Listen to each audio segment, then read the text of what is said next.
मौसम को लेकर किस तरह एडवाइस? जैसे कि आपको पता है कि मौसम बदल रहा है, थोड़ी ठंड भी बढ़ गई है, पहले से टेम्परेचर डाउन हो गया है। तो मैं लोगों को ये सलाह है कि कपड़े थोड़ा पहने, पूरा पहने कपड़े, फुल स्लीव्स के पहने। अभी कुछ दिनों पहले डेंगू के बहुत सारे केसेस भी आए थे, लेकिन मच्छर के काटने से होता है। कपड़े अगर आप पूरा पहनेंगे तो नहीं काटेगा, डेंगू का मच्छर दिन में ही काटता है। और वैसे कोई डेंगू का इतना प्रकोप है नहीं जितना लोगों ने हल्ला मचाया था।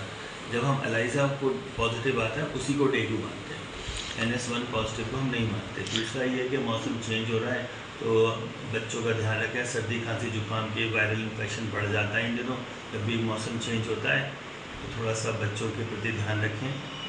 कपड़े पहने उनको, बच्चों को जो है कपड़े पहनाएं उन्हें। ऐसा ना हो कि अभी भी ठंडे पानी में ना नहाएं, थोड़ा गर्म पानी कर लें बच्चों को।